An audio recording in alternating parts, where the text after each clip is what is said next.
Olá, queridos alunos da Faculdade de Direito de Franca, estamos aqui para mais uma aula da disciplina de Ciência Econômica e Política. Nessa aula, daremos continuidade à unidade 3, em que nós estamos estudando teorias econômicas e hoje vamos ver as crises econômicas. Pois bem, as crises econômicas. Na aula passada, estudando liberalismo, nós vimos que uma das consequências do liberalismo econômico era a sequência de várias crises econômicas. Então vamos lá. As crises econômicas. O início do industrialismo coincidiu com a implantação do liberalismo econômico, como nós vimos, e com o seu tema laissez-faire, laissez-passer, deixar fazer, deixar passar, e com o predomínio das leis naturais, que, no entender dos fisiocratas e dos clássicos, regem a vida econômica e devem agir livremente. Porém, também foi marcado pelo surgimento de várias crises econômicas. E é isso que nós vamos, é o propósito da aula de hoje, estudar um pouco essas crises econômicas, certo? Então, a partir de Adam Smith, ficou evidenciado que a marcha natural do desenvolvimento econômico ia sempre por períodos de prosperidade, de atividade, a outros de depressão e paralisação. Movimentos assemelhados aos das ondas, denominados movimentos ondulatórios da economia. Tais oscilações passavam através de diferentes fases ou situações, também designadas com o nome de conjuntura, podemos também chamar de conjuntura, expressando-se assim as possibilidades em que cada uma dessas fases se dão para a atividade econômica. Por isso que muitas vezes nós falamos, como que está a conjuntura econômica agora? Como que está o desenrolar da economia agora? Está numa fase de crescimento, está numa fase depressiva, certo? Então, como este processo de mobilidade da conjuntura se repetia com igual sucessão, voltando sempre ao ponto de partida numa situação circular do movimento, este também foi designado com o nome de ciclo, certo? Então, podemos chamar de movimentos cíclicos da economia ou ciclo da conjuntura, certo? Ou movimentos ondulatórios da economia a essas ondulações periódicas. Vamos ver o seguinte, vamos falar de conjuntura. Se nós pegarmos a variação do PIB, e aqui são dados reais que vocês estão vendo, da variação do PIB brasileiro de 1947 a 1989. Nós vimos que o PIB é calculado em valores. Se você colocar nessa variável, né, valor e aqui tempo, você vai ver que o PIB do Brasil, como de todos os outros países, ele cresce, ele está em um movimento de crescimento. O PIB de hoje é maior do que o da década de 50, da década de 60, 70.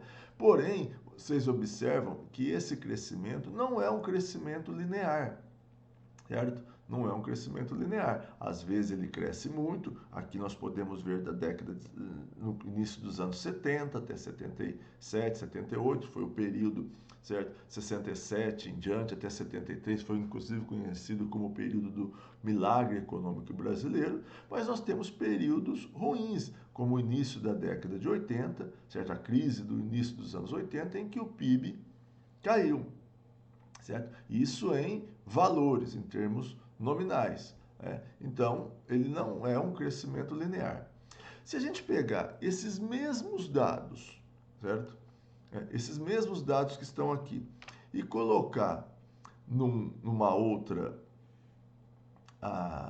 perspectiva, nós vamos ver o seguinte, que o crescimento sempre ocorre, existe uma tendência de crescimento, mas períodos de pico e períodos de vale, períodos de pico e períodos de vale. Aqueles mesmos dados que eu falei para vocês, eu trouxe aqui. Aqui, lógico, com dados da década de 80 até 2019, são números recentes.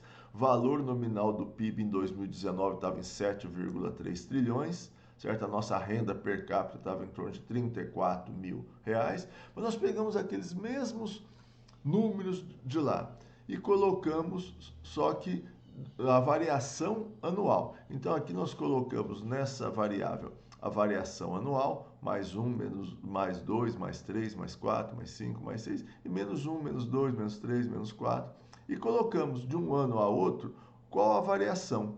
Então, por exemplo, de de um ano a outro aqui, você teve uma variação no ano de 1982 de menos 4,25. Depois de um ano de 92 a 93, nós temos uma variação positiva de 0,82. Depois de 82 de 83 a 84, tivemos uma variação negativa. E assim sucessivamente. E vamos colocando isto num quadro e juntando as linhas. Até aqui o ano passado, 2019, que a economia cresceu 1,1. Então nós vamos ver que nós temos períodos recessivos, períodos de crescimento, períodos recessivos, períodos de crescimento, certo? Quer dizer, não é linear. Muito embora, voltando aqui ao quadro anterior, a gente percebe que se colocar em números, existe uma tendência de crescimento, né? Só que aqui você colocou em valor e aqui em tempo. Então, aqui são períodos de crescimento econômico, períodos em que a economia vai bem, em que existe muito emprego, muito desenvolvimento econômico, o nível de vida das pessoas melhora, e nós temos períodos recessivos, em que a economia piora, o desemprego aumenta, as vendas vão mal, períodos recessivos. Então, períodos bons e períodos ruins. Aqui nós podemos ver períodos bons, o período do Plano Cruzado, lá em 86, do Plano Real, do período do governo Lula, e nós temos períodos ruins, a recessão dos anos 80, certo? A recessão do governo Collor, a recessão do início dos anos de 2000, de 99, a crise de 99. Depois nós temos aqui, por exemplo, a crise do subprime em 2010, 2008, 2010, 2009. Nós temos aqui o período recessivo aqui do governo Dilma e agora nós estamos vendo um baixo desempenho da economia brasileira.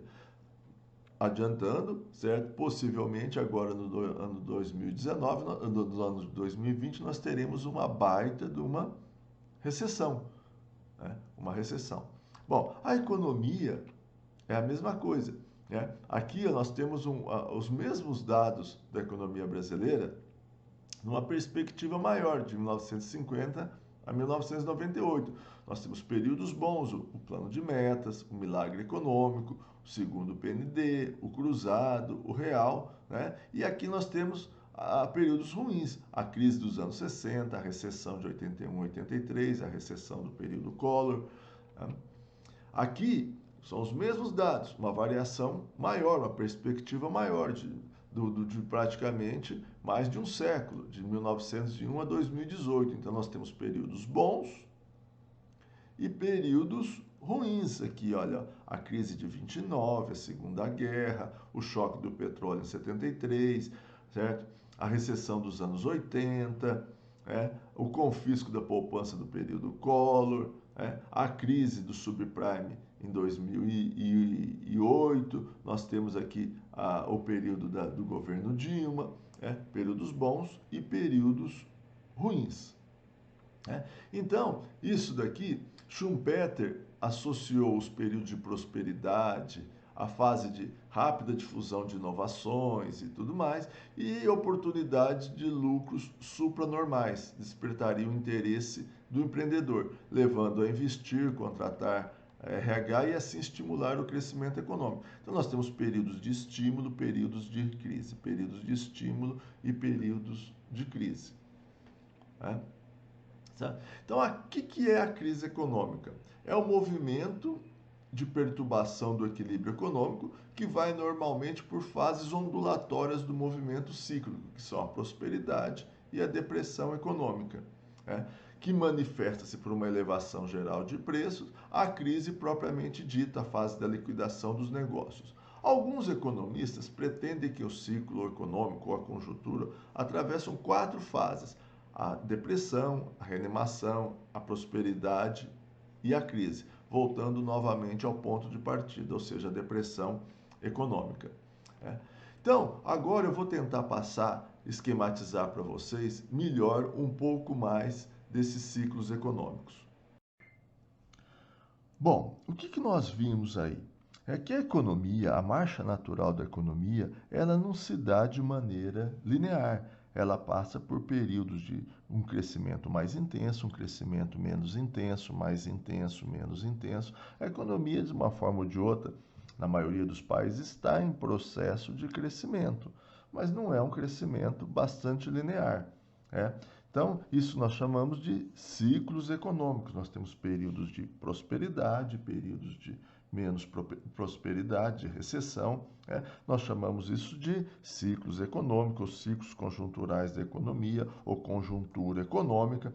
Se você pegar qualquer economia, colocar num gráfico, nessa variável você colocar valor, nessa variável você colocar tempo, você vai ter, como os exemplos que foram demonstrados para vocês de números reais da economia brasileira, você vai ver esse desempenho da economia. Bom, se você pegar esses mesmos dados aqui e transferir para um outro gráfico, só que nesse gráfico você colocar nessa variável aqui, variação percentual, e aqui nessa variável você colocar tempo, você vai ter o quê? Né? Em alguns momentos você vai ter, olha, um crescimento econômico, vamos imaginar, desse período até esse período foi um crescimento de mais 3, e coloca aqui, mais 3. Desse período até aqui, você foi um crescimento de menos 2, você coloca aqui mais 3, menos 2, certo? Você vai ter, e você traçar uma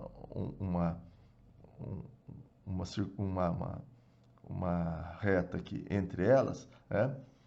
Você vai ter que você tem períodos de crescimento, períodos de recessão, períodos de crescimento, períodos de recessão, como vocês viram os dados reais da economia brasileira. Lógico, não de maneira tão linear assim, né? Então, esses são os ciclos econômicos ou as crises econômicas. Aqui nós temos a crise da chamada superprodução, que também é uma crise, porque ela cresceu demais e, logicamente, esse crescimento demais, muito embora possa parecer bom, ele também vai contribuir para um período de desaceleração.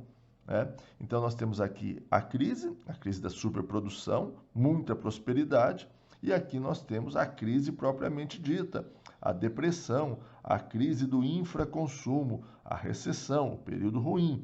Então, nós temos períodos bons e períodos ruins, períodos bons e períodos ruins. E assim se desenrola a maioria das economias e sempre se desenrolou. Segundo o Adam Smith, não havia o que temer, porque a própria economia traria de novo o ajuste. Bom, agora, né, em sequência, nós vamos tentar entender o que leva a economia a apresentar períodos de crescimento e períodos de recessão. Agora que nós vimos um pouco mais sobre o que são esses ciclos econômicos, vamos tentar entender como eles se manifestam. Por que nós temos esses ciclos econômicos? Então, nós observamos o seguinte, que na fase da depressão, quando a economia está lá embaixo, o que a gente observa? Observa-se uma tendência de baixa, os preços estão baixos, os bens de produção estão com preço baixo, os bens de consumo também. Existe uma retração da atividade econômica, existe uma queda no valor dos salários, dos juros, dos lucros. Afinal, estamos numa fase depressiva, estamos numa crise. Certo? Nós temos desemprego, os investimentos se retraem, estão ruins, certo? A especulação aumenta, o índice de produtividade é baixo, o próprio comércio exterior também está ruim, certo? Refletindo-se na diminuição das exportações, certo?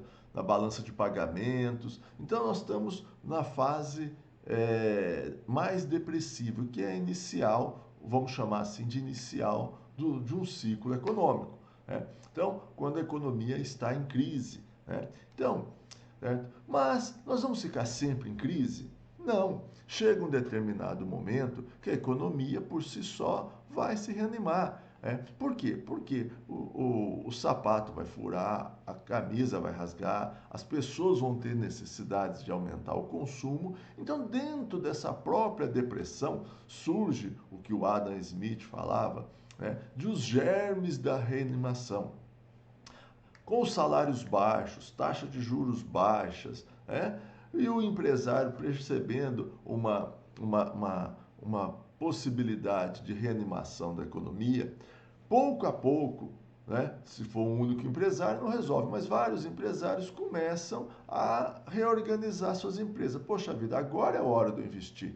Nós temos salários baixos, nós temos mão de obra barata, nós temos matéria-prima em abundância, máquinas ociosas, né? E eu estou percebendo que há uma tendência lá na frente de reanimação da economia. Então, isso faz com que eles tentem aproveitar essa situação de fluidez no mercado e tentem ampliar a sua produção, não obstante toda aquela situação ruim. Então, pouco a pouco, eles começam a investir, né? E aí começa a fase de reanimação da economia, certo? Pouco a pouco, mais pessoas investindo, mais empregos surgindo, né? E mais empregos surgindo, aumenta a procura, aumenta o consumo, certo? E a economia vai se revitalizando, pouco a pouco, certo? Porém, chega um determinado momento, após vários anos de crescimento econômico, que é o período de boom, que eles falam, né? Todo mundo está contente, a economia está crescendo e tal, só que chega novamente um determinado momento, né, que começa a haver escassez de produtos. Aí nós não temos a chamada crise do infraconsumo, aí nós temos a chamada crise da superprodução. Começa a faltar produtos, né? Os preços começam a aumentar e novamente você se depara com um processo inflacionário, a economia atinge um ponto mais alto e aí, de repente, a grande massa de empresários, de investidores começa a perceber, poxa, agora nós estamos numa fase de que os preços estão altos, falta mão de obra, e não tem tanta perspectiva de crescimento no futuro. E aí, pouco a pouco, começa a haver uma retirada do estímulo produtivo. Não vou investir, os preços estão altos agora. E aí, os empresários, pouco a pouco, começam a diminuir o seu investimento. E aí, menos investimento, menos emprego, menos consumo, menos investimento ainda. E aí, toda aquela economia que cresceu, ela volta novamente a se confrontar com situações recessivas e depressivas, até novamente chegar a um ponto mais baixo em que os germes da reanimação novamente estimulam a economia. O Adam Smith falava o seguinte: não há o que se preocupar, a própria mão invisível do mercado trata de regular esses ciclos econômicos. Vamos ver melhor um pouco isso daqui com exemplos um pouco mais práticos que eu tentaria desenvolver com vocês dentro de sala de aula. Eu vou tentar desenvolver aqui esquematizando. Vou tentar passar aqui para vocês, certo? O que leva a economia a apresentar um crescimento econômico e uma desaceleração do crescimento, uma aceleração do crescimento, uma desaceleração do crescimento. Isso aqui é um modelo que eu adoraria estar desenvolvendo com vocês de forma presencial, a gente tentaria construir junto. Mas vamos tentar construir aqui, certo? Para que vocês possam interpretar um pouco melhor essa questão aqui, o que leva a uma fase de reanimação e uma fase de depressão. Eu vou criar uma coluna aqui, certo? Vocês estão vendo aqui, eu vou chamar ela de recursos, certo? Vou chamar ela de recursos. E agora nós vamos fazer o seguinte, nós vamos imaginar que nós estamos nesse período, num período de recessão. E nós vamos sair desse período, vir até esse período de prosperidade e depois voltar novamente a esse período de depressão. Vamos ver o que acontece normalmente acontece dentro desse período. E vou lembrar vocês aqui que nós estamos imaginando, nesse primeiro momento aqui, uma economia sem intervenção estatal, como funcionava na economia mundial até a década de 30. Por enquanto, nós vamos imaginar um modelo sem a intervenção econômica. Lá na frente, quando nós formos estudar na próxima aula o keynesianismo, aí nós vamos entender o que o Estado pode fazer, certo, para atuar dentro dessas crises econômicas. Então vamos imaginar que estamos numa recessão, estamos aqui no ponto mais baixo. E o que a gente vê muito na recessão? Nós vemos muito desemprego, salários baixos, empresas fechando, as vendas ruins, né? Muita gente querendo alugar imóveis e não consegue, né? Então nós estamos numa fase de crise econômica, né? Ora, estamos numa crise econômica, mas chega um determinado momento, né, que nós sabemos que o sapato vai rasgar, vai furar, a calça vai rasgar, o carro vai estragar, certo? E as pessoas vão ter novamente necessidade de consumir, né? Afinal, a população cresce, o consumo cresce, né? Então, muito embora nós estamos numa crise, chega um determinado momento, né, que começa a surgir o que o Keynes chamou, o que o Adam Smith chamou de os germes da reanimação. Vamos ver o que nós encontramos nesse período de crise econômica. No período de crise econômica, o que acontece? Então, ó, no período de recessão aqui, ó, então vamos chamar esse período de recessão. E vamos chamar esse período aqui de prosperidade. O que você encontra no período de recessão? O preço das matérias-primas. Como que está o preço das matérias-primas? Certo? No período de recessão, ninguém comprando, ninguém vendendo, né? Ou seja, lei da oferta e da procura. O preço das matérias-primas no período de recessão estão baixos. Todo mundo querendo vender e ninguém querendo comprar, porque o nível de atividade está ruim. O que acontece com os salários, com o preço da mão de obra no período de crise? Igualmente, todo mundo disposto a trabalhar, muita gente desempregada, certo? As pessoas dispostas a trabalhar por um salário menor, então o preço da mão de obra está baixo. O que acontece com o preço das máquinas e equipamentos no momento de recessão? Igualmente baixo. Máquinas paradas, ninguém comprando máquinas, equipamentos, né? Nós estamos numa crise econômica. Então, o preço das máquinas e equipamentos estão baixos. E os aluguéis? O preço dos aluguéis? Nós estamos atualmente numa crise, vocês podem ver, a coisa que mais existe é a plaquinha, alugue-se, alugue-se. E, logicamente, o preço dos aluguéis estão baixos também. Certo? Estão baixos também. E a taxa de juros? Essa daqui, vocês talvez tenham uma dificuldade maior de entender, mas a taxa de juros, no momento de crise, ela também está baixa. Você vai, poxa vida, mas na crise econômica, todo mundo quer dinheiro, né? Todo mundo está precisando de dinheiro, certo? Todo mundo está precisando. Mas, normalmente, o grosso dos empréstimos são para as pessoas consumirem e para as pessoas investirem. Então, você quer comprar um carro novo, você vai lá no banco e pede um empréstimo. Você quer reformar sua casa, você vai num banco e pede um empréstimo, né? Quando que você vai comprar um carro e quando comprar a sua casa? Né? Quando você está empregado, quando a economia está crescendo. Se a maioria das pessoas estão desempregadas, ninguém está comprando carro, ninguém está reformando casa, ninguém está comprando eletrodoméstico. Então, ninguém está tomando dinheiro emprestado. Mesma coisa a empresa. A empresa, quando que ela vai pedir mais dinheiro emprestado? Ela vai pedir dinheiro emprestado quando ela está comprando máquinas novas, está ampliando a sua fábrica, comprando mais matéria-prima para produzir. Isso não acontece no período de recessão.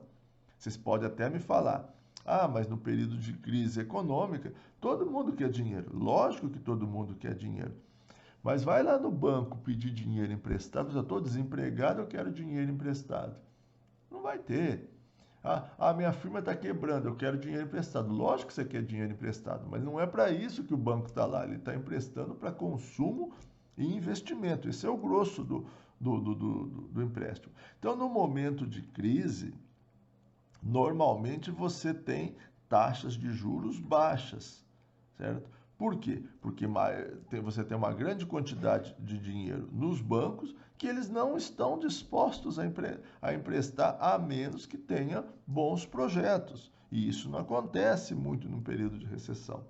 Então, normalmente, a taxa de juros em períodos de crise, ela é baixa. E aí, os empresários, pouco a pouco, começam a ver, poxa vida, eu tenho matéria-prima fácil, mão de obra fácil, máquinas paradas e fáceis, baratas, aluguéis baratos, taxa de juro barata. E eu tenho uma leve impressão de que a economia vai entrar num período de prosperidade.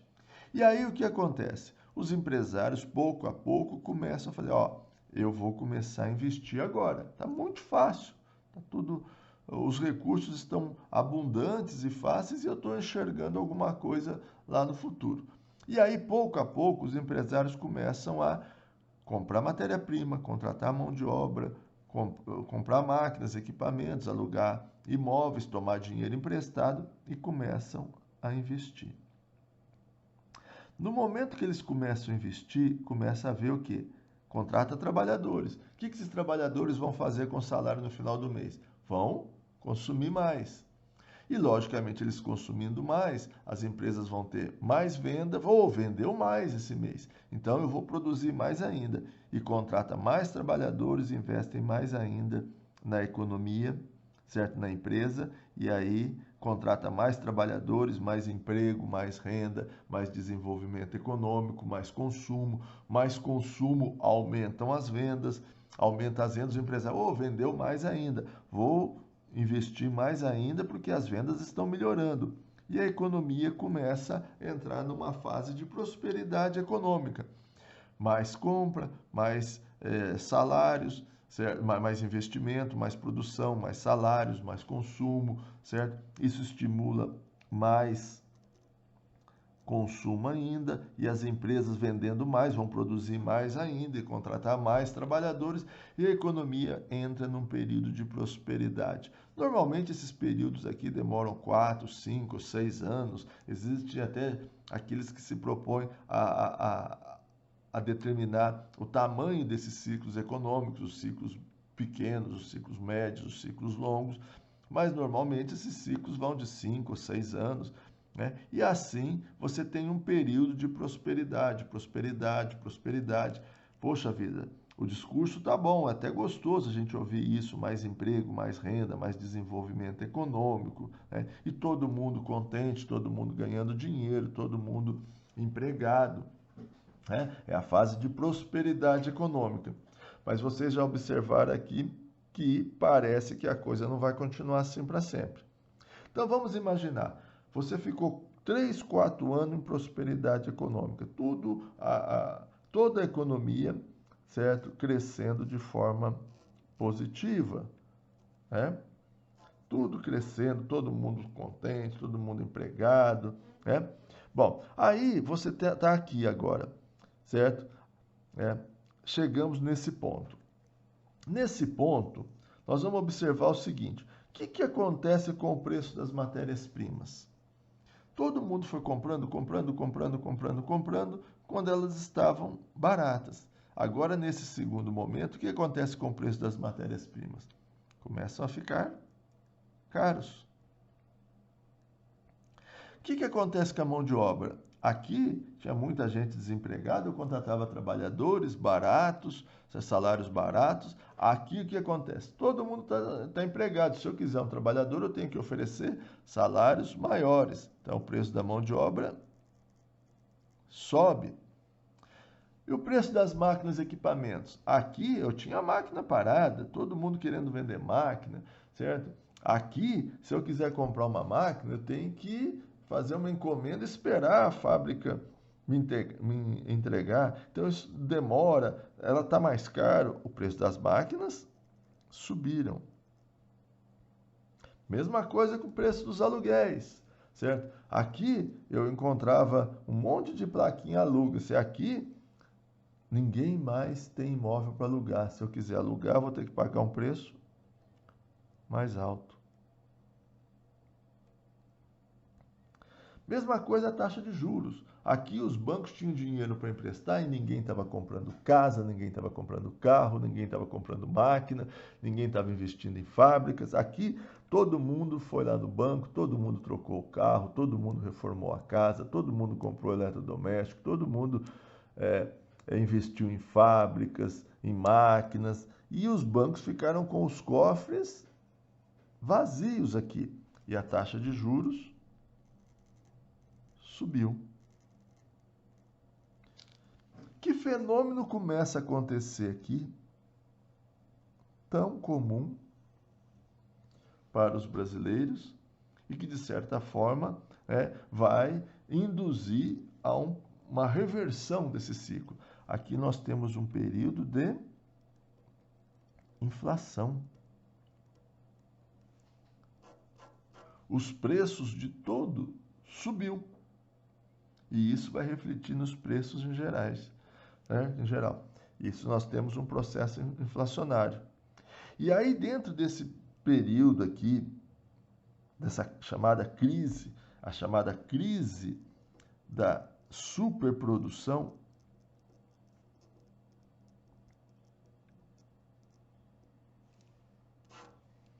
nós não temos, os empresários não têm mais esse estímulo para investir mais. Porque eles começam, todo mundo já trocou de carro, todo mundo já reformou a casa, eu não tenho mais esse estímulo. E aí, pouco a pouco, o que os empresários começam a fazer?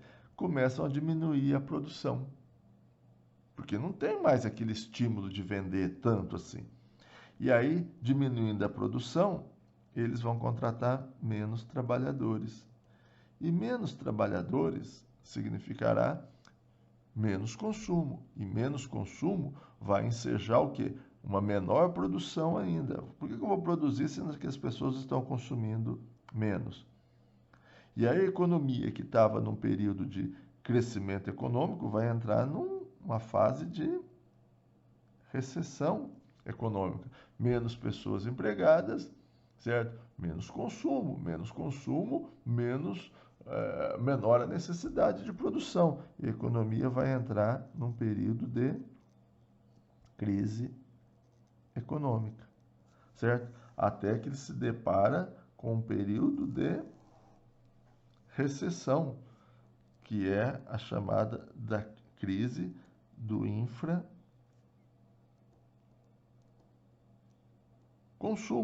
certo? Até uma fase bastante ruim, de desemprego, certo?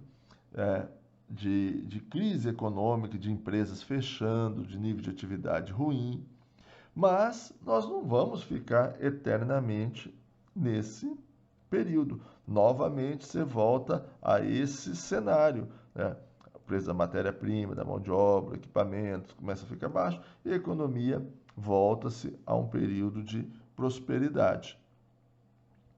Então, esse estágio aqui, esse período aqui, não é bom também, porque ele vai induzir a uma crise econômica. Esse período aqui também não é bom.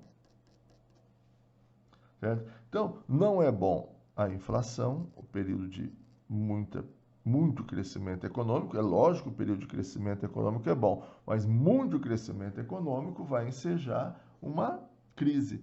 E a recessão também é ruim. Então, aqui embaixo é um período ruim, aqui em cima é um período ruim. O ideal seria o quê? Que a economia crescesse, certo? Nesse intervalo, certo? Sem recessão e sem inflação. Ou seja, vamos voltar ao quadro anterior. Que a economia crescesse de maneira mais linear possível. Por que isso não é possível? Não é possível porque, às vezes, falta matéria-prima, falta mão de obra, existe um nível de crescimento econômico.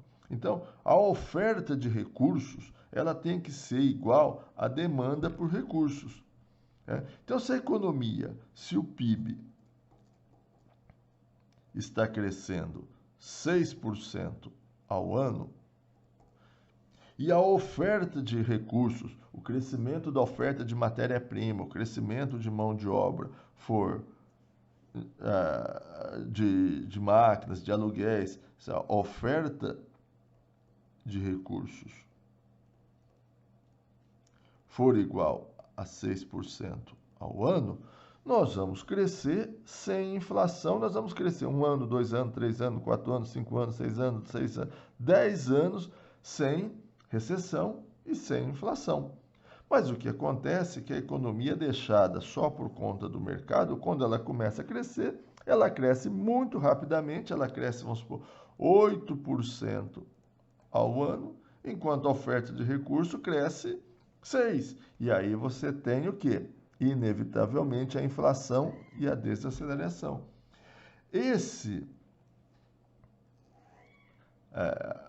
A oferta de recursos igual à demanda por recursos, ela nunca, se deixada só por conta do mercado, ela vai se ajustar sozinho. Segundo Adam Smith, o próprio mercado traria esse equilíbrio, certo? E trazia. Porém, a economia, certo? Ela vivia sempre às voltas com crises econômicas, até que essas crises econômicas, certo? Vão se repetindo e culminam com a Grande Depressão de 30, em que a economia cai de maneira tão abrupta que o mundo fala o quê? Olha, não dá mais para deixar só por conta do mercado esse ajuste, certo? Não dá para deixar por conta do mercado. E aí, quem vai entrar, certo? E aí é o assunto da nossa próxima aula. Quem vai tentar agir aqui vai ser o Estado para tentar, entre outras coisas, reduzir a violência das crises. Como nós acabamos de ver, segundo os economistas, essas oscilações cíclicas do produto devem-se às variações nos dispêndios públicos e privados, ou seja, nos gastos públicos e privados, no consumo ou no investimento.